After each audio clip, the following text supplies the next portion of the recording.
Please welcome Chief Financial Officer and Chief Data and Analytics Officer of Destination Canada, Meaghan Ferrigno, in conversation with Skift Advisory Managing Director, Joe Naaman. Great. Oh, can you guys hear me? Meaghan, today we've talked to short-term rental providers, we've talked to hotels, we've spoken with OTAs. We have not yet talked with destinations. Tell us a little bit about the Data Collective. I think you're going to set a baseline, and then I'm going to grill you with a bunch of questions. Sounds great. Okay, I will jump right in and really give you an overview of the journey that we've been on with the Data Collective at Destination Canada. So at Destination Canada, we believe that the power of data will fuel the hosting economy. And to do that, we have built a first-of-its-kind Canadian tourism data collective. You're going to see it today. You're some of the first that are seeing it because we have just launched it a week ago. So very new, and while it's very new, it's not too new to us. We've been really tolling away and building it out for the last couple of years. It is a testament to the team, their innovation and collaboration, and also to our sector coming together on this platform. But before I get into the platform itself, I need to ground you in a bigger story. And that is our 2030 strategy for Destination Canada, Tourism 2030, a world of opportunity. This is our roadmap. It's going to unlock the full potential of our sector through transformation. And the way that we're going to get there is through 4 strategic drivers. And it's important to touch on these 4 strategic drivers because it tells you why we needed the Data Collective. It grounds why we were building it out. So our first driver is sector advancement. That's rallying the whole sector behind us competing on a global stage. The second is around brand leadership. So how are we going to position Canada as a world-class destination and use our unique brand value proposition to do that? The next is, of course, destination development. How are we going to entice that investment into Canada? And more importantly, the tourism sector. And then finally, collective intelligence. That one, of course, is near and dear to my heart. That's where we see that rich supply and demand side data coming together. And it's really answering the biggest questions that the tourism sector has. But we didn't just stop there. We kept going, and we're looking at new and innovative ways to look at how the contribution of tourism is to our economy. So what collective intelligence is, it's intelligence about our industry, for our industry.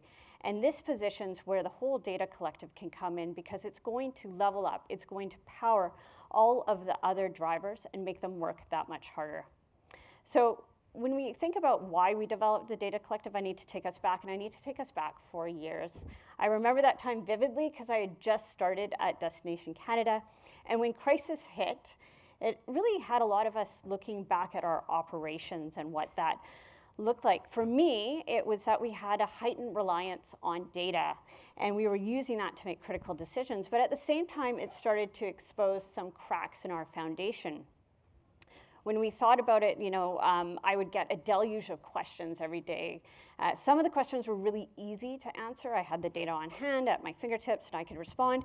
Some were very complex. I had to go to multiple data sources. It was like weaving my way through the matrix trying to answer this. So if the Chief Data and Analytics Officer at Destination Canada was challenged by that, I could only imagine what it must have felt like for our small and medium businesses as they were trying to navigate that time. So we basically realized that we didn't have a central source of tourism data to answer these questions, and we didn't know what was going on the ground. But at Destination Canada, we never let good crisis go to waste. And so we leaned in. We leaned into that data opportunity. And when we did that, also our competitors started to do that. They saw that opportunity in data, and they started to invest. And some of them really are investing heavily in the data space. So while, in Canada, we may not be able to outspend the competition, we do think with our Data Collective, we can outsmart them. And it really hinges on our ability to collaborate. We all, and we've heard this today, own a piece of that puzzle. And it's only when you start to bring those signals together that we can start to set ourselves apart from the pack. So let's have a look at what the Data Collective is, and we'll see if this gets going. Great. So the Data Collective is a national platform. It is a centralized, secure, and accessible platform that brings together relevant and timely tourism information. It allows us to collaborate, to ask data-driven questions. It really works with governments, with community groups, with everyone across the industry. It allows us to bring data and insights into one central place, and it really means that we don't have to go to 10 different places to answer a question. We have a nice user interface with visualizations, and it allows us to build out a number of products. And that's where we've really focused. We've focused on product delivery with respect to this. And these products that we put together answer some of the biggest questions that we have. It allows us to plan with confidence. So whether we're looking at tourism performance or we're looking at tourism forecasting, you can plan, predict, track. With some of our spatial systems, it allows us to identify opportunities from further development all the way down to the community level. We can measure performance at a national scale, regionally, and locally. And we can support our marketing efforts. We can take traveler profiles and target them, create segmentation, and make that marketing dollars work that much harder. It really allows us to stop searching for data and start acting on it as an entire sector.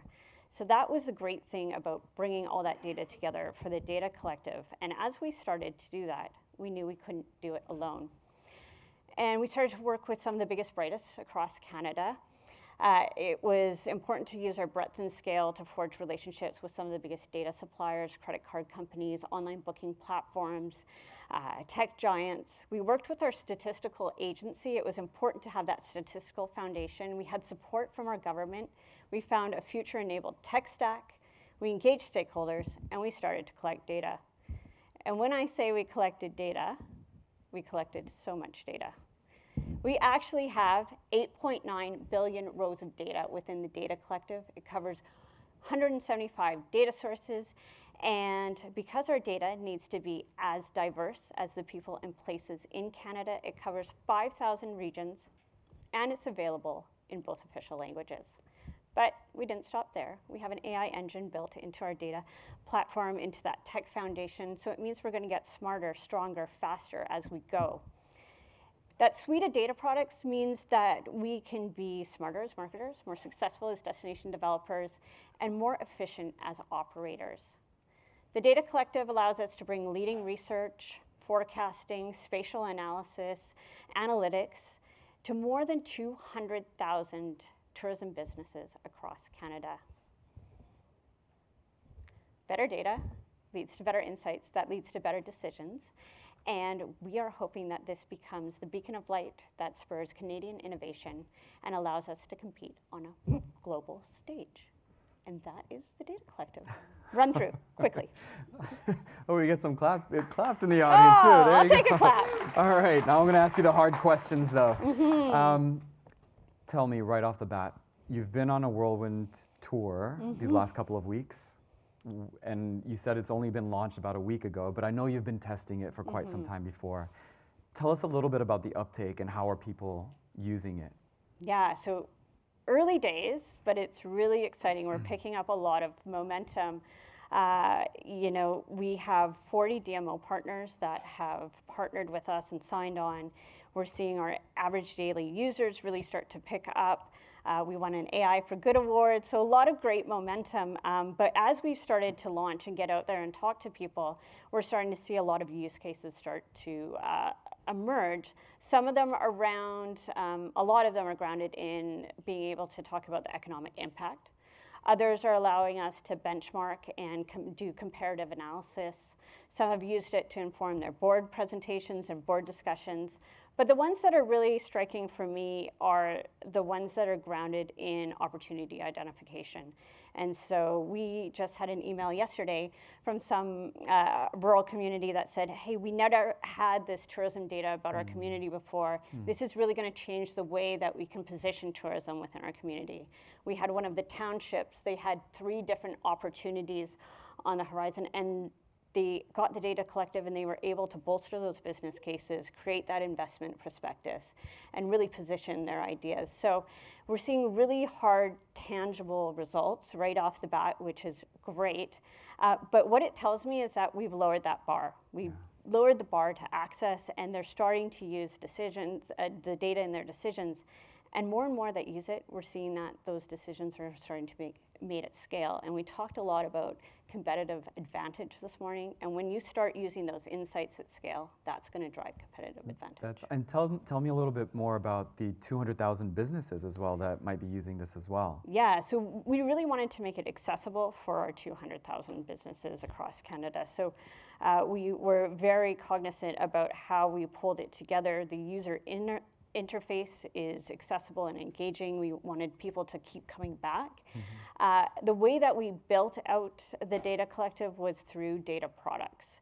And so we talked to investors, data stewards, marketers, policy analysts, associations. A lot of their membership informed this. So when you see the products in the data collective, they are a result of not necessarily what Destination Canada wanted to do, but what our industry has asked us to build. And so it's really easy to interact with that. When you think about those 200,000 businesses, we've done a lot around training. There's webinars. We've built in tutorials. There are pop-ups as you're going through. So a lot of assets to really build that out and enable them. All right, and as a strategist, I hear this, and what gets me excited is now potentially you have DMOs and 200,000 businesses that are using similar data, specified to their own needs, but now they can perhaps speak a single language as well and go out and better target various audiences around the world or within Canada or the US or wherever it may be. Are you starting to see that already? Yeah, and seeing that, and also with our associations as well. This was one of the biggest use cases when we started interviewing them, is that we needed to sing from a single song sheet. And our voice is so much stronger if we're not contradicting ourselves, and if we're talking about the same data, we're using the same economic output. So that was critical for us to bring that together. All right, and tell us a little bit about the process of pulling all these different data sources together. I mean, it sounds like you've been at it for a number of years. How challenging was that? And what are some pitfalls that you've learned along the way that you wouldn't want to touch on again if you ever had to do this somewhere else? I think data at its core is what is powering this. So making sure that we have good quality data is critical. There's a couple things that we've done to make sure that we have that data. We actually profile our data when we come in. So it really starts at data acquisition. And what I would say is you need to be selective with your data acquisition. You need to have a use case so that it's not just sitting on the shelf. So we're very selective with the data acquisition as it's coming in. And we profile it. We understand the weaknesses. We understand if there's suppression, if there's any kind of privacy, if there's inherent bias in that data. And so we really know what it's fit for purpose to use it for. And so before we go any further, we understand that. We've created a lot of work around data quality. So we have an intelligent data fabric that has automated all of that data quality work. So we don't have our team spending all day doing that. And we've created this robust sense of sensors so we know what's going on with the data, if it's kind of trending off course or if we have any issues in it. So what I would say is that, start with great data. You want to build that core, and then you want to start bringing in those alternative or micro data sources to start painting a broader picture and filling in those data gaps, because there is inherent gaps in our data. Getting those nuances in the data. Yeah. All right, we touched on impact, and there's a lot of discussion right now amongst DMOs about how to truly measure the impact of the work that they're doing, and a lot of DMOs use visitation and similar types of measures to measure how well they're doing. But you look at it a little bit differently, and I know it's something that we think about a lot when we work with destinations. Tell us a little bit more about the type of impact that we're hoping a tool like this can drive for DMOs. Well, it's actually up on screen right now, so the timing there is you go. excellent. Perfect. I didn't even notice. But when we started to do this, I don't think we'd been in a position to think about the contribution of tourism in a different way if we didn't have the data collective, because it requires us to take a way broader aperture on what is impacting tourism and the positive impact that tourism can have. So while most of the measures are typically consumption-based, so arrivals, heads and beds, bums and seats, we know that tourism is much more profound than that. And so we've gone ahead and built out the Wealth and Wellbeing Index. And the Wealth and Wellbeing Index is quite innovative in that it looks at an economic lens, and that is the wealth part of the index. But it also looks at the social, cultural, environmental, and experiential aspects of tourism. So we look at a much more comprehensive view of tourism.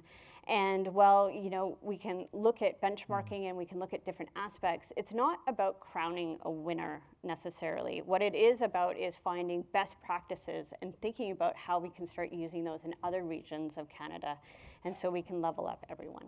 All right, yeah, and I love that you're doing that, because it's thinking more holistically about tourism, which is what the tourism industry needs.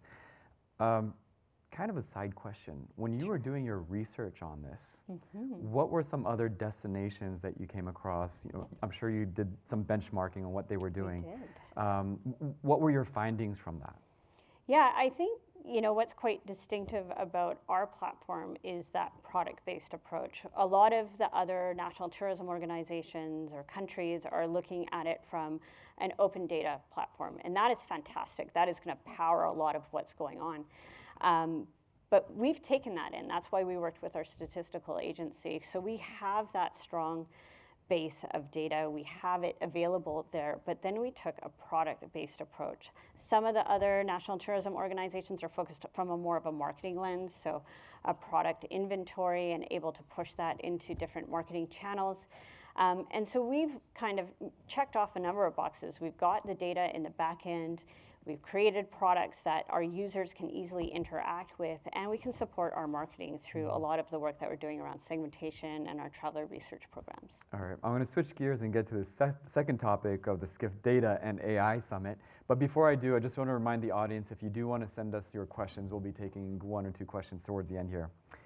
The AI engine that you talked about a little bit earlier, can you tell us a little bit more about what that is and what your plans for it are as well?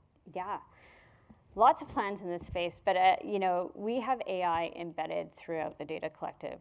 I've spoken to how we're using it around data quality. We also have embedded it within our products to start with the predictive and machine learning aspects of them. We have it even at our user interface. So I did say that our product is in both official languages, our platform.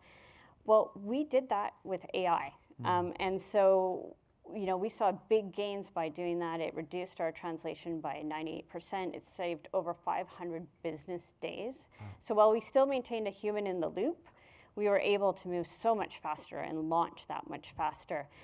So we're seeing, very operational aspects. Where I'm really excited about seeing it is generative AI interaction with the data collective. So a more conversational interaction for the end user with the data collective. I don't know if anybody's ever created a dashboard before, but you do a whole bunch of user requirements, you do some design thinking, you hope you get the right question answered, and when you put that data point up there, they ask you 20 more questions. And so when you do that, generative AI, you can have that more conversational. You can keep digging deeper, and as long as you have the data quality and a really strong semantic layer, I think it can unleash a lot of that. It also will let us to bring in a lot of the unstructured data that we have. We have tons of research reports that go back many years, longitudinal records, and so it'll be able to pull that much more comprehensive picture for us. Got it. Okay, I think I have time for one more question. How far away are we from that kind of a solution? And then what's next as well? So that's in the works right now. Okay. So I would expect that to be launched by the end of the year. Notes. Yeah, we move fast, iterative design and development, and we'll start testing it and getting it out. What's next? There's a couple of things. I would say what I'm really hoping for with the data collective is that it spurs that innovation. for the Canadian tourism sector. I came from insurance and a bit of an insurtech space, and when we stood up our data, very quickly we started to see a lot of innovation at the edge. We had incubators, we had innovators, we had startups pounding down our door trying to work with us because we had that data asset.